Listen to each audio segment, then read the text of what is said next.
አይቴ ብሔራ ለጥበብ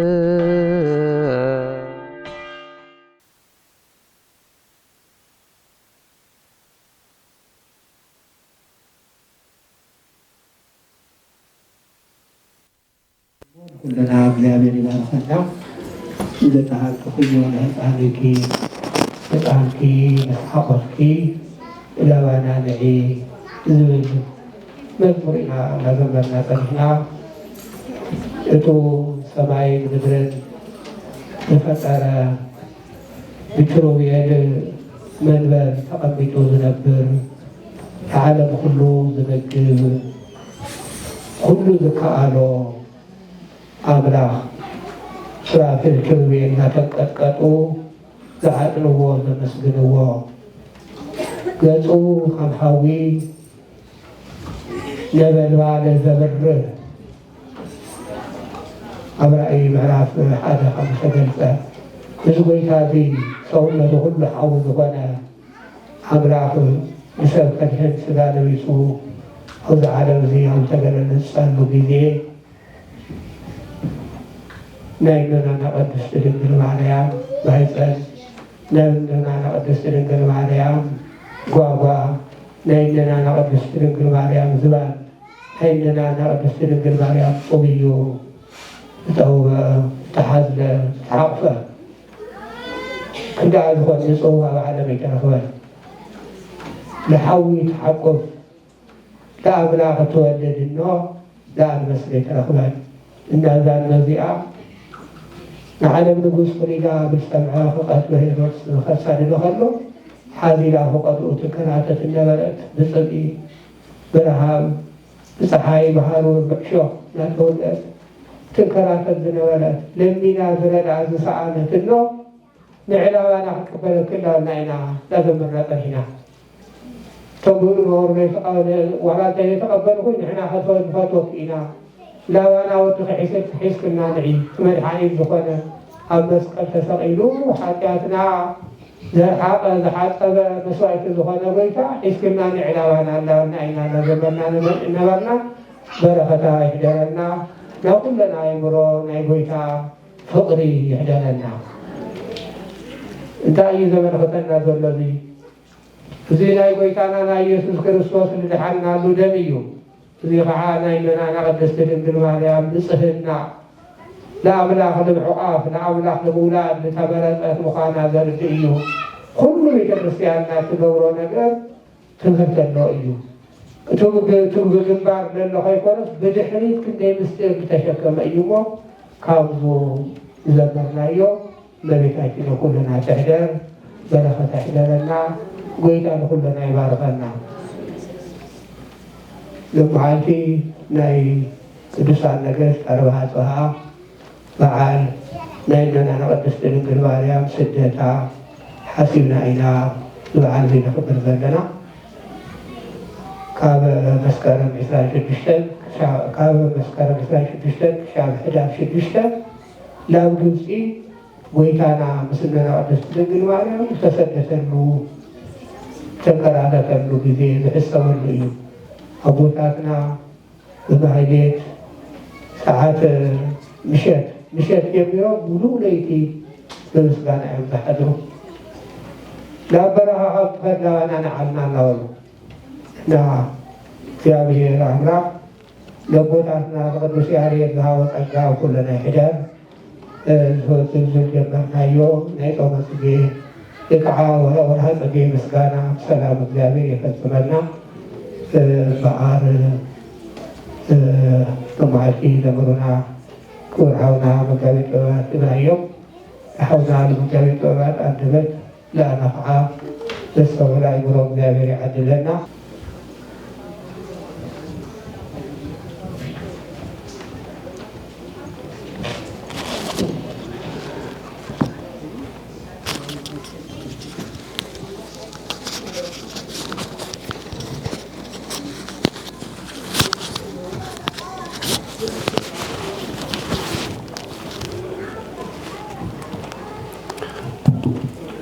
በስመ አብ ወወልድ ወመንፈስ ቅዱስ አሐዱ አምላክ በክርስቶስ ክርስቲያን በወልድ ውሉድ ዝተባሃልኩም ናይ እግዚአብሔር ተኸተልቲ ናይ ወላዲታ አምላክ ድንግል ማርያም መፍቀርቲ ናይታ ቅንዕቲ ዝኾነት ኦርቶዶክሳዊት ተዋህዶ ቤተ ክርስቲያን አክሱም ትግራይ ሰዓብቲ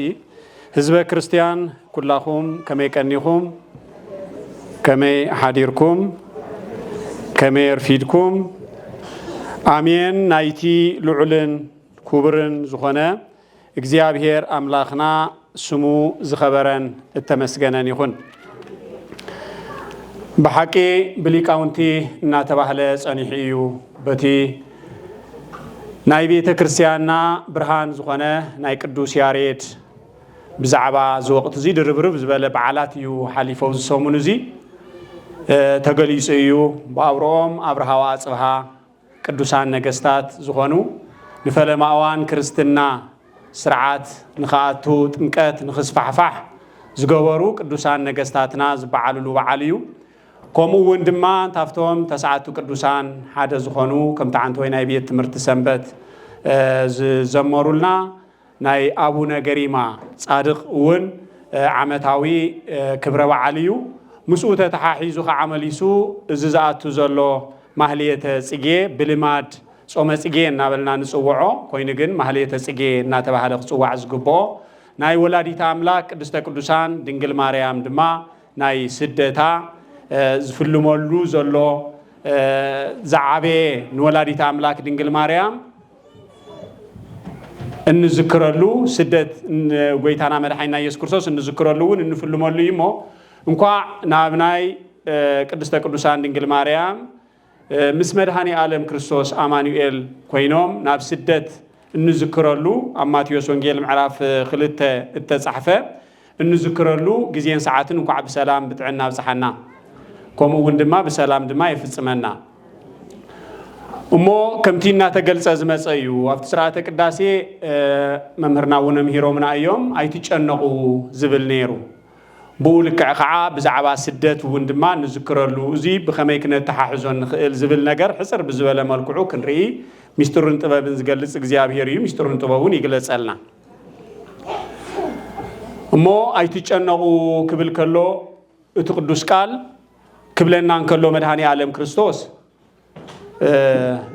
ኣብዛ ዓለም እዚ እንዳነበርካ ጭንቀት የለን ማለት ኣይኮነን፣ ምጭናቅ ክተርፍ እዩ ማለት ኣይኮነን። ኮይኑ ግን ኣብዛ ንጭነቆ ስለምንታይ እዩ ትሕቶ ስለምንታይ ኢና ንጭነቅ ስለምንታይ ኢና ክንጭነቅ ንውዕል ክንጭነቅ ንሓድር ዘለና ድቃስ ዝኸለና ዘሎ ጭንቀትስ እንታይ እዩ? ንጽድቅ ድዩ ንሓጢያት ንስጋና ድዩ ንነፍስና ዝብል እቲ ጭንቀትናስ ትርጉም ዘለዎ ክኸውን ኩል ግዜ ንጭነቅ ኢና ብዙሕ ዘይጭንቁ ነገራት ኣለውና ኮይኖም ግን በቱ ጭንቀት ንሱ ንዕድጎ ዘለና ሕማም እነምጽኦ ዘለና መከራ እዩ ስቃ እዩ። ኮይኑ ግን እቲ ንጭነቆ ጭንቀትስ እንታይ እዩ ዝብል ነገርና ቤተ እግዚአብሔር መጺና ንዘሕጉስ ነገር ንናይ ዘለዓለም ዘውህብ ነገር እዚ ከዓ ዘይጭንቅ ከይኮነ ዘሕስብ ሓሲብና ወፂና ወሪድና እንረኽቦ ናይ ዘለዓለም መንግስተ ሰማያት ብዛዕባ እዚ ክንሓስብ ቅዱሳን ኣብዛ ዓለም እዚ እንትነብሩ ስለ ብዙሕ ነገር ይሓስቡ የስተንትኑ እዮም። ትዝዓበየ ግን ትዘይጭንቆምን ዘሕስቦምን ግን ከመይ ገይረ እየ ንዛ ዓለም እዚኣ ስዒረ ናይ ዘለዓለም ህይወት ዝወርስ ከመይ ገይረ እየ ካብ ተኹላ ምብላዕ ዝድሕን ከመይ ኢለ እየ ክርስቶስ ክግለጽ እንከሎ ብየማኑ ደው ኢለ ናይ ዘለዓለም ህይወት ዝወርስ ኢሎም ብዛዕባ ነፍሶም ብዛዕባ ቤተ ክርስቲያኖም ይጭነቁ ነይሮም።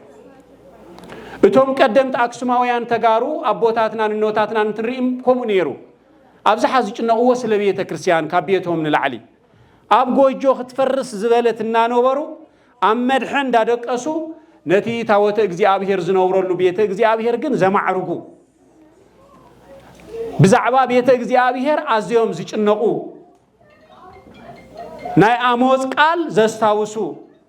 ትበልዑ ኣለኹም ግን ኣይትጸግቡን ትሰትዩ ኣለኹም ግን ኣይትረውዩን ኣብ ጽቡቕ ትድቅሱ ኣለኹም ግን ኣይመቸወኩምን ንምንታይ ቤተ እግዚአብሔር ኣይሓሰብኩምን ስለ ቤተ እግዚአብሔር ኣይተጨነቅኩምን እናበለ አሞጽ ዝተዛረወ ቃል በተግባር ዘተግብሩ ነይሮም ኣቦታትና ንኖታትና ሎሚ ኸንጭነቆ ዘለና ስለምንታይ እዩ ስለ ጽባሕ ሓዲግና የንኸይድ ገዛና ስለ ጽባሕ ሓዲግና የንኸይድ ክዳና ስለ ጽባሕ ገዲፍና የንኸይድ መጋየጽ ወርቅና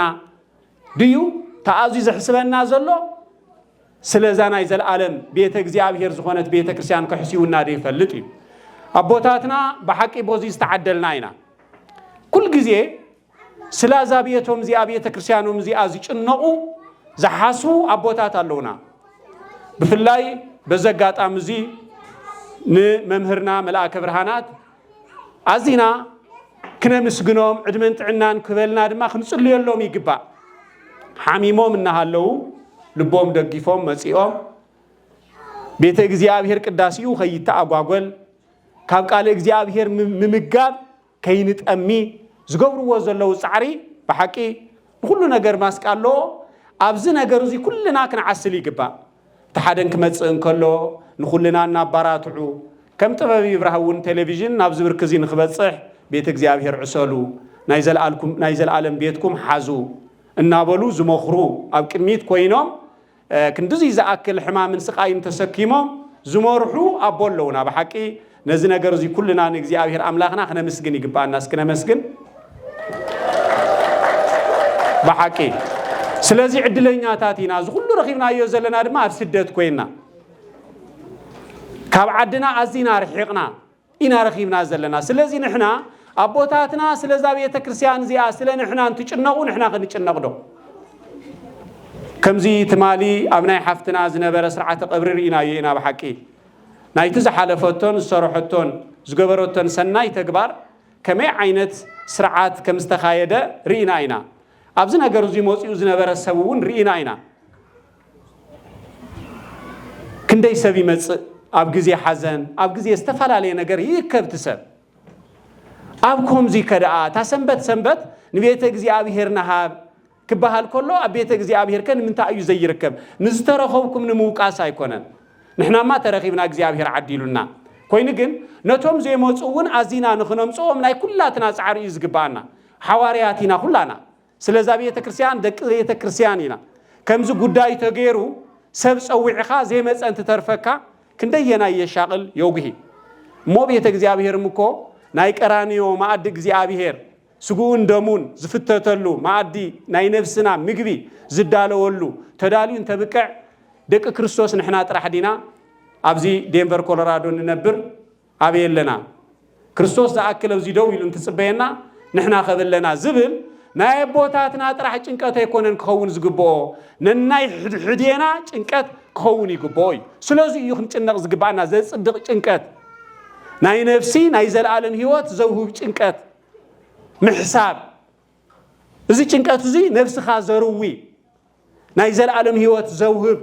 ናይ ዘለዓለም ጥዕና ዘውርስ ስለዝኾነ ብፍላይ ኣብዚ ነገራትና እዚ ኣይትጨነቁ እንክብለና እንከሎ ጎይታና ሃና ጭንቀት ተሸኪሙ ንሕና ድማ ስለ ናይ ክርስቶስ ቤት ክንሓስብ ከም ዝግባአና እዩ ተዓንተ ወይ ኣብ ወንጌል ዝተነበበ ክርስቶስ ኩሎም ማልኢሁና ታሪኽና ያ ጥዕና ኔና ኮና ሃና ኣይኮነትን ዓይነብርክና ኮና ሃና ኣይኮነን ዝሃበና እግዚአብሔር ዝኩሉ ህይውና እንተብቅ ኣይትጨነቁ ስለ እትሪእዎ ነገር ስለ ዓይንኹም ኣይትጨነቁ ስለ ጥዕናኹም ኣይትጨነቁ ስለ ትበልዕዎ ነገር ኣይትጨነቁ ስለ ትኽደንዎ ነገር ኣይትጨነቁ ኢሉ ካብ ብዙሕ ጸገምን መከራ ነውጽኡ ኣብዚ የውቅዕና እንተብቅዕ ንሕና ከዓ ስለ ዝለዋህ ጎይታና ስለ ኣምላኽና ስለ መድሓኒና ስለ ኢየሱስ ክርስቶስ ብደሙ ዝተመስረተት ቤተ ክርስቲያንና ኣዚና ስለዛ ቤተ ክርስቲያንና እዚኣ ክንሓስብ እንታይ ጎደለ እንታይ ክንብል ብኣውርኡ ከዓ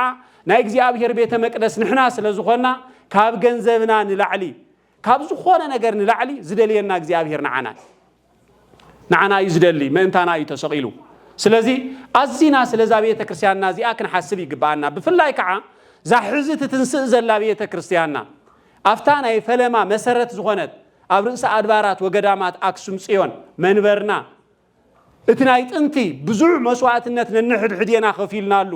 ብኣውርኡ ከዓ ናይ ህይወት መስዋዕትነት ተኸፊልዋ እዛ ተንሲኣ ዘላ ቤተ ክርስቲያንና ድማ ክንሕልዋ ይግባአና ናይ ባዕልና መንበር ኣለና ናይ ባዕልና ሲኖዶስ ኣለና ናይ ባዕልና ስርዓት ኣለና እንታይ ዳ ኣምጽኦ ሕዚ ብዝተፈላለየ ዓይነት መልክዑ ከም እንሪኦ ዘለና ጨጉሩ በጊዕ ተኸዲኖም ንካህናት ቦታትና መሲሎም بزي نفلطو قانقا بزي ناي بعلنا قانقا እና ተዛረው ንዑዝ የለኩም ቤተ ክርስቲያን እንትብሉና ዝኹሉ ዓመታት ዝተማሃርናዮ ነገር ንሽተው አብልቦናና አይብቆለ እንዲ ንሽተው ይስማዓና እንዲ እቶም ካበገዳሙ ዋልድባ በመንነቶም እና ተሳቀዩ ዝተሐረዱ እቶም ቀሳውስት ኢዶም ከየቅርቡ ኢዶም ዝተቆረጸ እተን ዝተደፈራ መነኮሳት ንሽተው ይዝክረን እንዲና እዞም ኩሎም በህይወቶም ምስጎኦም ግደፉና እንዳተዋሃሉ ዝተቃጸሉ እዘን ኩለን አብያተ ክርስቲያናት ዝበረሳ አይነስታውሰን እንዲና ነዘን ኩለን አብያተ ክርስቲያናት ክበርሳ ነዘን ኩሎም ህዝበ ክርስቲያን ክሕረዱ አማርያም ደንጎላት ቀዲሶም እንትወጹ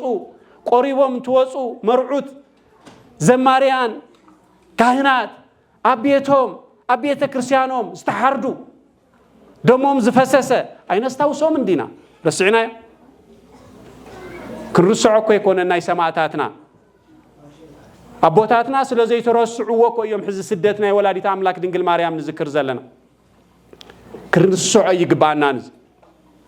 اموز كل زغبرت منيان تبلنا دما نا ايثيوبيا اورثودوكساوي توحدو بيتكريستيان ازي بغلص خزرب كخيلالو نا ايثيوبيا مراحتي ጳጳሳት ጽሒፎም مسمحتهم نتمعتب زي سروم نتمسكر زي تحزوم هزبي كسأنت صيون بدم كتلغلق لعلي الشحزة أخلو أب صيون قودانا كحرودو زقبرو نا إثيوبيا أرثوذكساوي توحدو بيتكريستيان مراحتي يوم زي تحقي إذن أقر زي دير السعي كابزن أقر زي وطينا نايو علينا بيتكريستيان نايو علينا سينودوس حيزنا نايو علينا بيتكريستيان علنا إنا نبلزلنا ناي بعلنا سرعات ناي بعلنا سينودوس ناي بعلنا ጳጳሳት ناي بعلنا ካህናት አለውና نحنا يكوننا نغنصل زلنا نحنا ما مسرتينا ام مسرتنا لنا نتانا يطنت زنبرت بيته ክርስቲያንና ረኺብናያ ወይሎም ተምካባና ወጪኦም ድሕሪ ውድቀት አክሶም በባንዲራ ለሚጾም ቤተ ክርስቲያን ኦርቶዶክስ ተዋህዶ እናበሉ አብልዕሊና እንዳሽካዕለሉ ዝጸንሑ ንን ደቂቀ እስጢፋኖስ በሰማዕትነት ንخحالفو ዝገበሩ ብዙሓት አቦታትና ስቃይን መከራን ተቀበሉ በዛና ኢትዮጵያ ንብላ ዘለና ኦርቶዶክሳዊ ተዋህዶ ቤተክርስቲያን እዚ ብግልጽ ክንዘራረወሉ ክንክእል ኣለና እግዚአብሔር መዋሃድናን ምብዛሕናን አይኮነን ዝሪ እግዚአብሔር ከይኹሪ ንበል ዳንበር ኩስቶ ከይኹሪ ይንበል ተመሊስና ናባርነት ክናቱ እንታይ ክጽበየና ንቅድሚ ካብዚ ንላዕሊ ከመይ ዓይነት ደወል ይደወል በሐቂ بفلاي إذا بيت كريستياننا ناي دينفر كولورادو ناي عالم بقدميت كوينا بزعبا حزبا دمصا زخونت نزا ناي اكسوم بيت كريستيان نختنسق دما بزح استمهرو زغبرت بيت كريستياننا إذا بيت كريستيان زي اخ نبل كلنا نبعلنا بزي زلنا حزب كريستياني امو بزغورو ነገር ከይተጣዓሱ ከይተነስዑ حزبون نتزغورو ነገር كم سينودوس أوجهم من توقعوا حزون انتهاب نقولهم كي تملسوا داقم اندقنا نخنصند نفس ما قد زي ممرح مالت انتهي مالتي لمن تاي كل يوم كبرت هيواتهم هيو اتهم سماعتا لمن تاي كل يوم أبوتاتنا أبتقوم انها لو نتهم زقل قلوهم أسيرهم انت الساقيو كل سقاين مكران زحلفة لمن تاي دي نابيتكم تملسوا كوي تبلنا زلاس أبزي بوتا هم يتعندرو أبزي بوتا هم يكونكم كتكونوا زقباءكم نافتا مربطكم نافتا مساراتكم تملسوا إلى الناس اليوم نافت كم تطفوا وديت أفيكم نيركم بمساراتو ناي بيتك هنات منبر نني أبرها وأصبها استخلوا منبر من يلعلو توم قدوسان نجستات زلعلوا كان علو زخيل أكل مني نني قدوس يارير زيمولو ننا أبا سلامة كسات يبرهان سرعة تمكت زفلو ملو أهل علو نامر 4 كيلو استخللنا من يونتيلنا زي فلوتيو كل على يخيل انت منفسوي كوين جن سحتتنا هنا زقبرنا يوز فصمنا يوون كافتي ناتاتهم قبل علينا زفصموه ناي وعلنا سحتت استاويسنا دقيم داتا بيت كريستياننا من كفلينا إلا كن لعل كخير كن كيلالن سيف ديو سدات ديو مكرا ديو انت ايو حزق ابزا بيت كريستياننا نايت انت زفلينا خنوللن عشان بايا بزحات ممهران فريو أب توسنا عمد نحسبه نساتهم شمونت 100 عمد يصرحلو أب شمونت ورحي زفرسو ليك أونت يوم زنيو بحدا جزية مسحفتي نابقى قانا تترجم تقداسين رؤول لنا كميز بلا معز قداسي كايد لنا له سلازي يبزنا جرزي كنا عسل كنا دموق كنا عمورة يقبع النمبر بوزي موتي حدا تفقروا سلازي بلنا كم زي نبال بقى ينبعس مع سوزي بقى سخوين مع سلة تبع إسناعنا نحنا مع سلة صلينا يومنا صلي يومنا أمبر مع سلة ساقينا يومنا الساق يومنا أمبر اتيوه حزب وانجيل استمهار حزبي نتهم دقوز قتلوا لهم كانس تماريخهم توقعوا عبليعوا استيون أو عدز ملس حزب ديكون هذا جرنا هنا نحنا نزار وزلنا حقي حاسوت يقولوا جن نتحكس حاسوت نقوله إلا نواتهم كن كرنت قينا حدا قداء يزيك عيس دقنا نايزل عالم جنة من قست سمايات أيور السنان سلازي أفتح علامانا نفتح أبا من قدنا دون بل زي أخذ فرس يتخيلن بسبب حيلة يتفرسن سلازي سلازابية كرسيان نازئة كنت النق كنحسب انتايني هي زحجز انتايني هي زجبر إلنا أو قلنا بوتاتنا دوكن بلي جبا نازي حقي حواريات سلسة شوفوا سلسة حارودو سلسة سقولو توم قصيلهم زمازو وا حواريات الناموتو زخلونا تسقولو ناموت ناب سدات نام مكرا زلنا رأن تايئتونا تزولون يروم توم دحري حواريات زموس كريستيان كريستنا زبحال أبزور كزي مبسحنين ولادي تأملاك دنقل ماريام كل فتنة تركب زلنا بسدت أبساس لزنا براد أبساس لزنا براد ديو هيكونن أفتوا أن السوز نبره هيرورس نعيت راح عملوه أنا زولكم سمع زبل علاوي نجوس لزنا بره نزل نجوس زي عين جزائن سلزولو ده كون المكران سقاين الصنعة بيت زكرياس بيت إلسابيت هاي رجيرو يتسرابيت انتاي جيرو كهن زكرياس انتاي جيرا قدست إلسابيت زخلو مكراز وصحمس نمنتاي زكرياس سي أبيت مقدس دوموز فسس استحرده انتاي جيرو بديلو أبيسو أي نبر أب حقي دوس لزبل أب حق دوس لزبل إلسابيت انتاي جيرا زي واحد زخلو مكراز بصحة فوق برخانا تنكراتة تجزي إرجانا أب برخا بتميت زموتت انتاي دبدي لا يا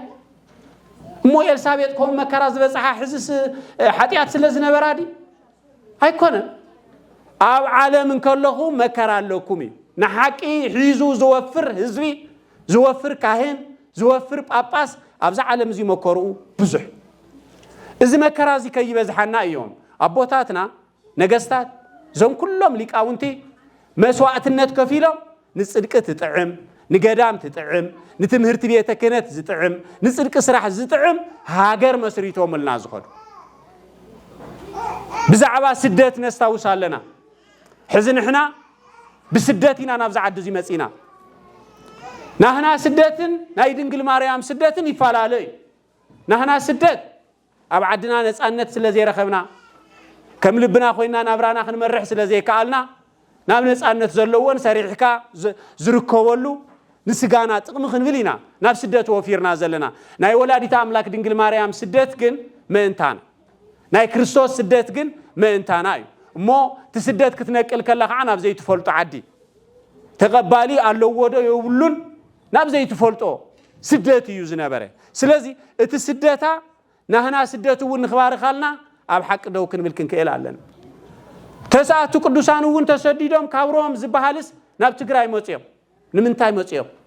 تاي سديدوهم تيلنا التسداتهم نمنتاي نيرو هو ناينس أنت هاجر سلازنا بره تفتقوا النسو زنورو نجستات سرعتنا كل نجاراتنا نايت صدق سرعة سلزنا بره نزنا جرزي دليوم بسدات نبت جرايز موت يوم تساعد كل سنة نابلنا نسوع أب سدات أب زحام مسحف كل سنة نبوه أب سدات كوينو مستولدو هسانات يوم نهزوه من نسأوسيا كم النموسية زعم السولن ترين أب سدات كويننا نعدنا بزبالة نسأخنا وسعان خيلين بزحنا جر كنسرح نخيلين دكنا نمس زبال زولو أبيت كريستياننا بقوان قوم زمهرو مسيوم يومهرو لو دكنا نمس نبل زلنا أتوم دكنا خنريوم كلنا حزي أوشتهم زلو نجر نحنا أيردنا نزلو أنت توما هيروم جن أوشتهم من دحرتك أساس إلو اتناي أنت زنبرنا ولدنا تمهرتجن ካብ ዓዶም ሓሊፎም بعالم ብርክ ዝፍለጡ ውላዳት ክኾኑልና ይኽእሉ ስለዚህ ኣብ ስደት ኮይና ተኣምር ክንገብር ንኽእል ተኣምር ዶ ይተገብረን ይቅድም ሕዚ ዝተኾነ እቲ ሓይልና ንሱዳና ቤከይዱ ተሓድነትና ንሱዳና ቤከይ ነንሕድሕድ ይብልዕለና ዝስራሕ ዘሎ ናይ ምክፍፋል ስራሕት እኮ እቶ ውሽጥና ዘሎ ሓይሊ እቶ ውሽጥና ዘሎ እምነት ከይወፅእ ምእንታን ካባና ንላዕሊትና ህና ሚስጥርማ እቶም ተቃረንትና እዮም ዝፈልጥዎ እቶም ተቃረንትና በደንብ ገይሮም እዮም ታሪኽና ፈሊጦሞ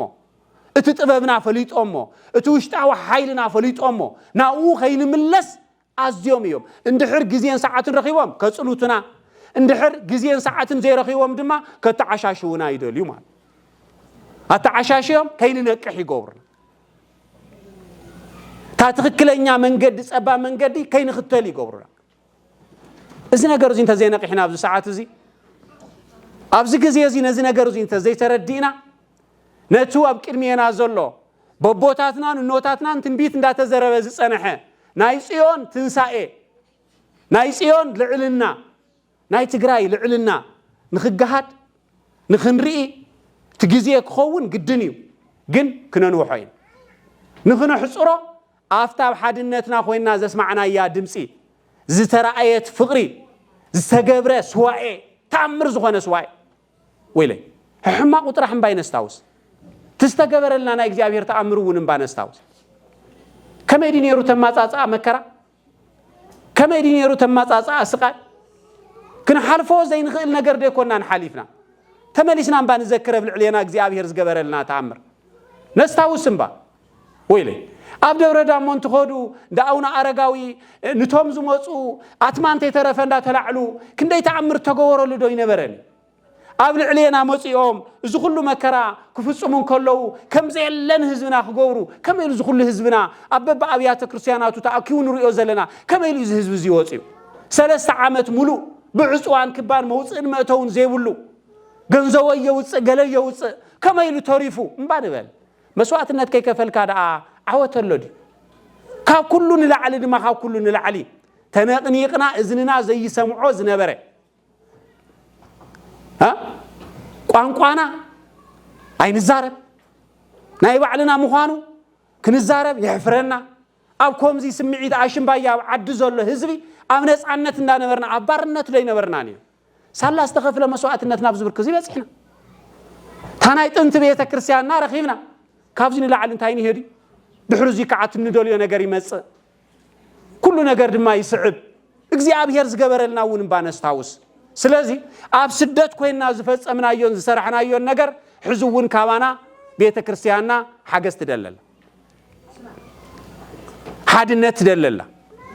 ካባና ትደልዮ ዘላ ቤተ ክርስቲያንና ድማ ካብ ኩሉ ንላዕሊ ንባዕልና እያ ትደሊ ዘላ ቤተ ክርስቲያን ናይ ተወሰኑ ቅድሚት ዘለዎ ቦታት ጥራሕ ኣይኮነትን ዛ ቤተ ክርስቲያን እዚኣ ናይ ተወሰኑ ካህናት ኣይኮነትን ናይ ኩሉ ህዝበ ክርስቲያን ክሕልዋ ኩሉ ህዝበ ክርስቲያን ዛ ብመስዋዕትነት ተረኽበት ናይ ጥንቲ ቤተ ክርስቲያንና ከመይ ትኸይደላ ኢሉ ካሓትት ዝሕዚ ዝፍልም ዘሎ ተመሊሳ ከይንስእና ናብ ቅድሚት ንኽትስጉም ናይ ኩለና ጻዕሪ የድሊ ሕዚ ብዛዕባ ዓደ ይኮንና ንውግዕ ዘለና ብዛዕባ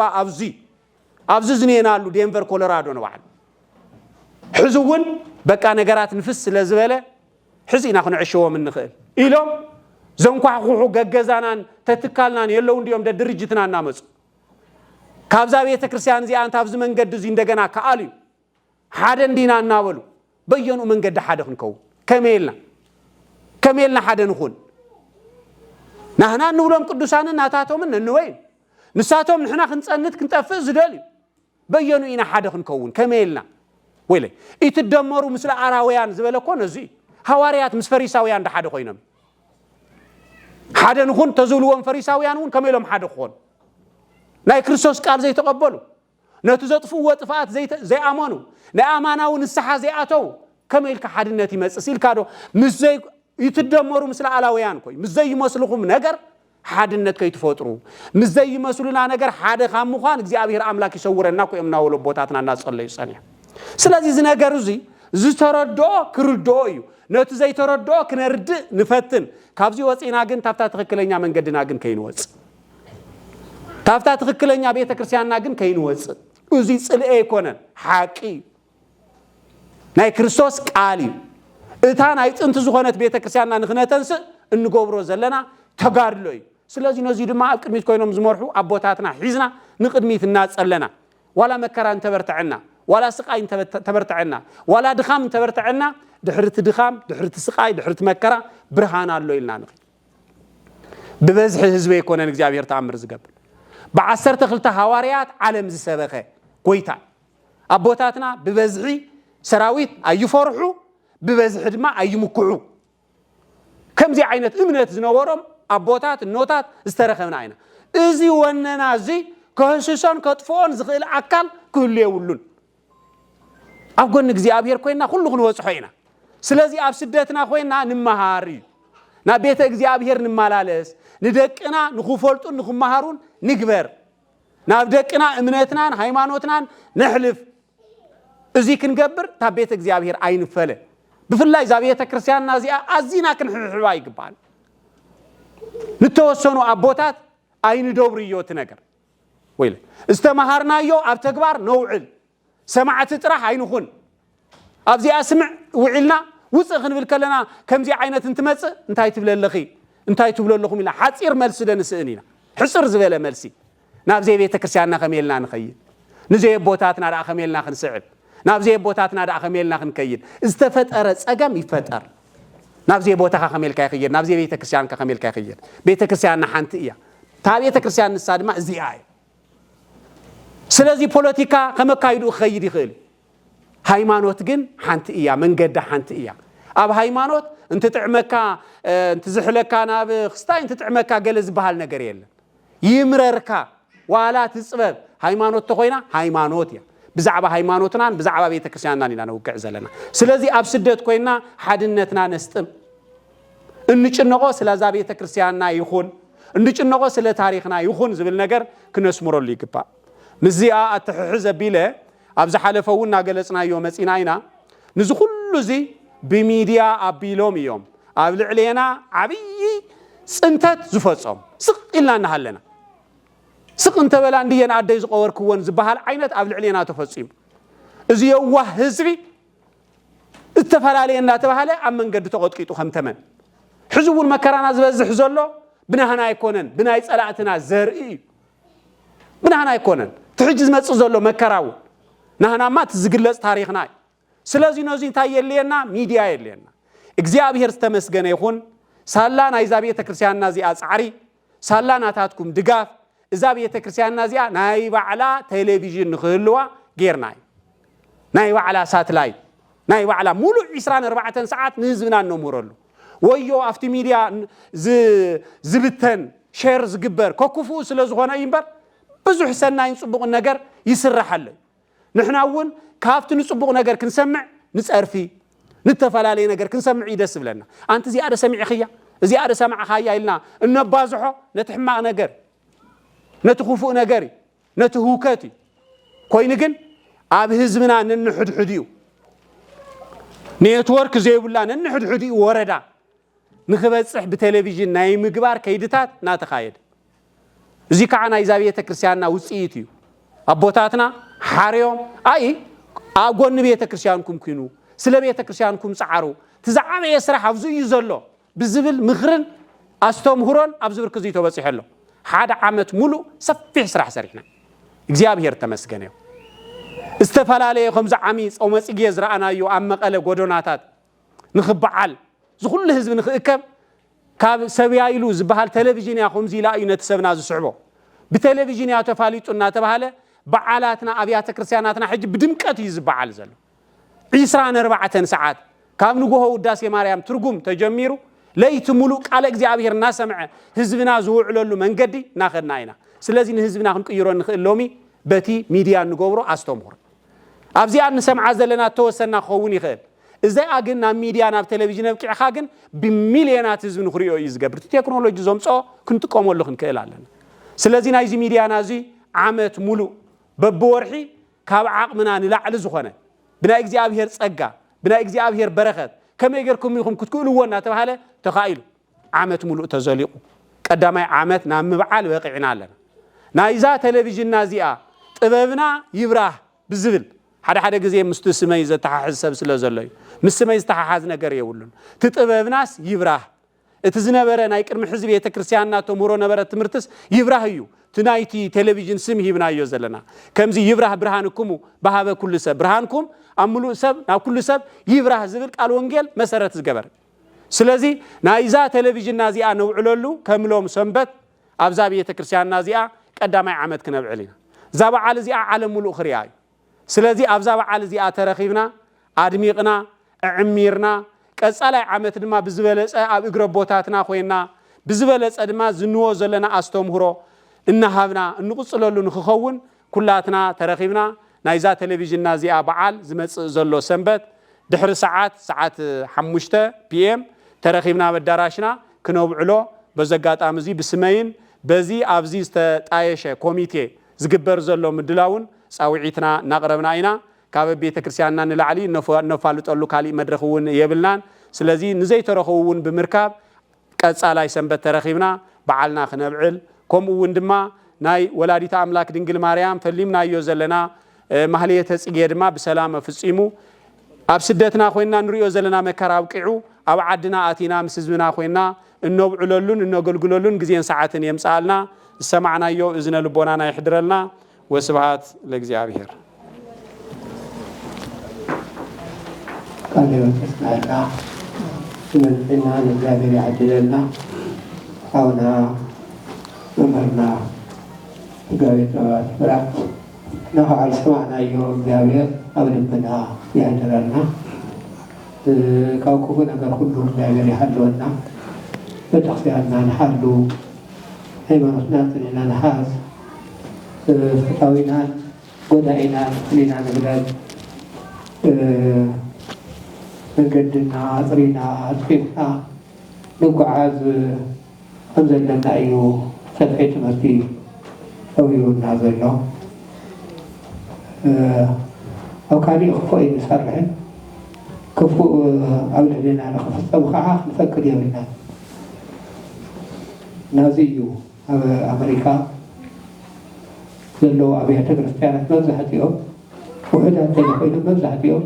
تقال يوم مسريتهم دين كلهم تمنتي لهم هم حد لما تشاهدنا من تعيشي يبدأته هم زقبات زلو بتو سنيو لو قلت تقرأي تقول فلاز ولد أي قضوا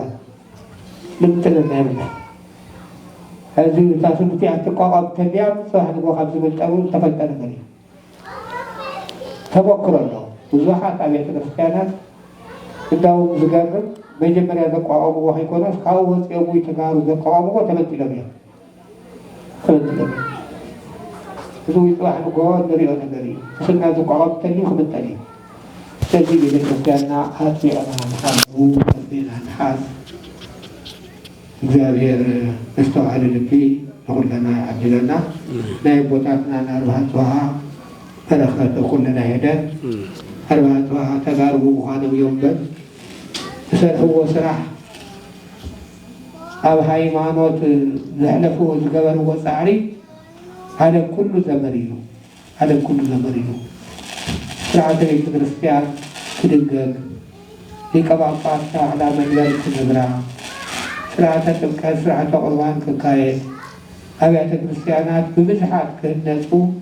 تقبروا نقصتاتيهم هنا داروا هطبها ترسيعهم ثمالية وزب تقرأي كيف تفاضوا في الصبر ورئيهم أما هليت سمعتهم لا تورب نسمع زلنا إنها نستوعب لا تدقاقم فتو بالرفعات سابعنا في الصبي ولد لب النقبال أنا إذا قدوسانا بوتانا نبهات وحب تاريخهم نزاروا لدتنا خنمروا يقطع المجمع يا أب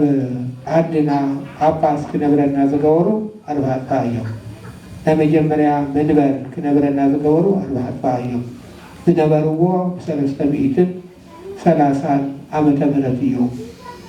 መጽሐፍትና ላውዝ ተተርጉሞ አብያተ ክርስቲያናት በብዛት ተሃኒጾም ጥምቀት ቁርባን ክካየድ ዝተገበረ 330 ዓመተ ምህረት እዩ ልዕሊ 1700 ዓመት ዘቁፀረ መንበረ ሰላማ እዩ ዘለና ስለዚ እዚ ብደንቢ ክንሕልዎ ይግበአና ንደቀና ክነምሮ ይግበአና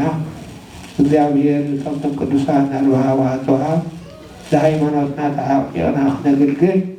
ዝተውዓለ ልቢ ይሃበና ንጸሎት ንተስል ወንጥላ ሰሙንም ዝግሆ ቤተ ክርስቲያንና ዘለው ደቅና ሁሎም ሒዝና ብሓደ ነግልግል ኣጋምሸት ከዓ ኣብታ ስብከተ ወንጌል ትካየደላ ናይ ቴሌቪዥን ዓመታዊ ፕሮግራም ሰላም የራኽበና አይቴ